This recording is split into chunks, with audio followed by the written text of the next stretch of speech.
Hi, I'm Nick Gillespie at FreedomFest in Las Vegas, and right now we're talking with Jeffrey Rogers Hummel. He's an economist at San Jose State and a historian by training as well. Jeff, thanks for talking to us. Pleasure. You have been writing the hell out of monetary expansion and the problems that's causing. What has been happening to the money supply over the past several years? Well, it depends on what you look at. Let me back up before I answer that question, because I think that what's happened with a lot of libertarians and free market economists is they've fallen into the trap of generals fighting the last war. So the focus has been on how central banks generate inflation. And I think that the concern about inflation is overblown because the whole nature of central banking has changed, and the financial crisis accelerated. Why has central banking changed? Is it because central banks are now competing against one another? Well, partially it's because central banks are competing. So you have a globalized economy, which means that when speculators go up against central banks always lose, speculators always win. But also in highly developed countries, or in developed countries, you have highly developed financial systems where most of the money that people hold is not created by the government. It's created privately by banks and other financial institutions. And that means that government's seigniorage, the amount of revenue that government gets from creating money, has become trivial. And so that creates a lot less incentive for central banks to increase the money supply in order to cover government expenditures. But we have been increasing the money supply massively, right? What happened, but if you look at what really happened is that when all hell broke loose in September of 2008, Bernanke took two steps. One was he engaged in an unprecedented increases in the monetary base, which, other things being equal, would have been highly inflationary. And at the same time, he began adopting a practice that had been talked about before and already adopted by other central banks, which is paying interest on reserves, which, other things being equal, would have been deflationary. And so those two things have actually offset each other. Why did he do that? Why did he pay interest on reserves? Well, there are several reasons, and some of them are a little bit arcane, but first of all, ever since deregulation and the monetary measures began behaving more erratically, central banks have focused on targeting interest rates, and by paying interest on reserves, that supposedly allows them to target interest rates more closely. Then paying interest on reserves is an idea that's been around for a long time, and even Milton Friedman talked about it for different reasons. And it's a way of getting banks to hold increasing reserves and eliminating the tax that reserve requirements or holding reserves impose. So it was a way of helping the banks. And then it also well, I better not go into it, but the way the Fed runs the clearing system, they want banks to hold more reserves. Right. And especially in a crisis where you're worried about them not having enough money and all of that. And this reflects an underlying change in the nature of central banking. In the past, central banking was about just pumping money into the system, affecting the rate of inflation, and hopefully dampening the business cycle, which we know they didn't do. But central banking has become the new central planning.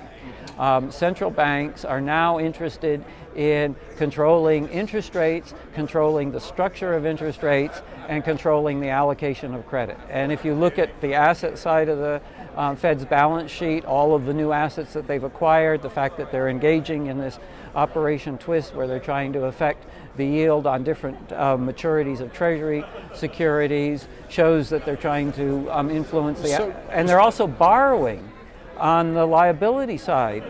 In other words, in the past, when central banks created money, when central banks bought assets, they just created the money. But now they are also, the Federal Reserve has become a giant Fannie or Freddie, where it actually borrows money on one end and relends it on the other end. Now, you said earlier that monetarists are fighting the last war, it seems. Free market economists and libertarians. Yeah.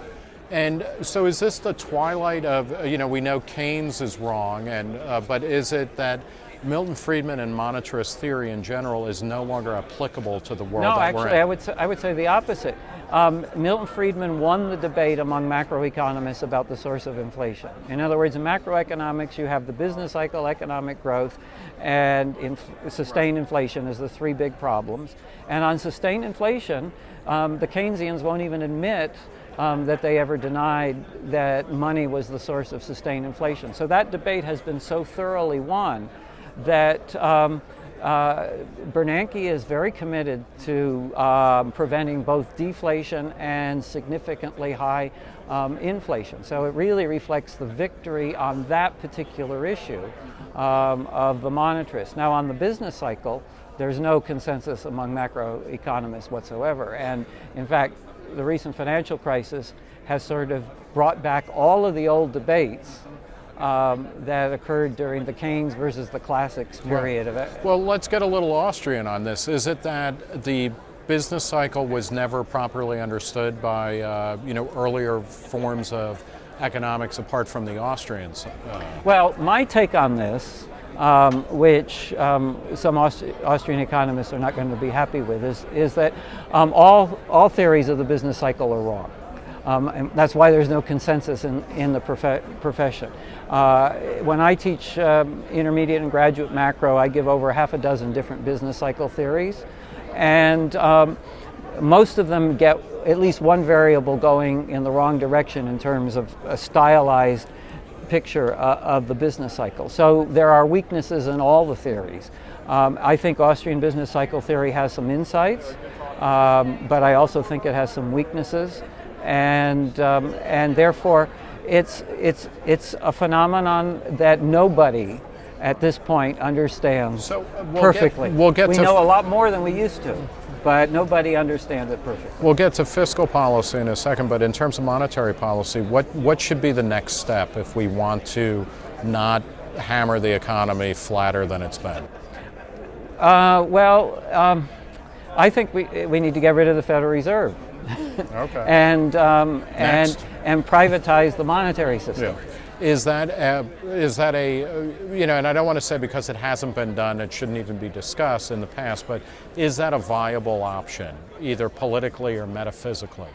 Well, it's theoretically viable, and politically it's not currently viable, but that doesn't mean, in other words, even if you want to figure out halfway measures, you've got to figure out where you're ultimately going. And when you have a clear idea of where you're ultimately going, that allows you to evaluate halfway measures. Did you ever think you would live in a time where you would see college campuses, when Ron Paul or somebody's speaking and they chant like college students chanting "End the Fed," like it was the Vietnam War? When I was younger, I hoped for that, and then I got older and more cynical, and so I'm pleasantly surprised. Well, let's talk about fiscal policy. You have been known to say that a Treasury default, is not only inevitable, but it would be a welcome development. Right. Why is it inevitable? And well, it's inevitable because the entitlement programs have been run on a pay-as-you-go basis. That makes them very sensitive to both demographic factors and economic fluctuations. They have these huge shortfalls, and this is not just true of the U.S., but it's true of nearly all of the welfare states. And there are different ways of measuring. You can get different numbers, but the shortfall is not something that's happening in the future. It exists already, and it represents... Say that now, or explain that, because okay. Most people are going to say, no, all right, we have until 2030 Well, we have entitlement programs that have made promises into the future, and then we have expected taxes in the future, and the shortfall is between the present value of expected taxes and the present value of promised benefits. And what that shortfall represents is how much either taxes have to be raised, or benefits have to be cut, or some combination of the two. There is no other alternative. So what I mean by that shortfall being here in the present is that it tells us that the government is eventually going to have to do one or the other. But won't they do that rather than give up? I mean, this is if we go back to the early 80s and Ronald Reagan, who just 20 years before had talked about Social Security as a horrible big government program. In the early 80s, when he saved Social Security, he talked about it as the one thing we could never cut. But the longer you kick the can down the road, the worse the problem gets. Okay, so this is going to lead to default. In other words, so you have to consider what are the government's options. One is cutting benefits, and I don't think that's politically going to happen. Raising taxes. Since the beginning of the Cold War, federal revenues as a percentage of GDP have been bumping up against 20% of GDP, which is an astonishing statistic when you think about it, because there have been enormous changes in the tax code and the total bite out of the economy has stayed the same. And even if we raise taxes to as high as they were during World War II, which is the highest federal revenues were, that doesn't get you even to 25% of GDP. And even without interest on the debt, expenditures are projected to go to at least 35% of GDP. So taxes aren't going to solve the problem. Partially for the reasons we've been talking about, inflation is not going to close the gap. Inflation is no more able to close the gap than an excise tax on chewing gum.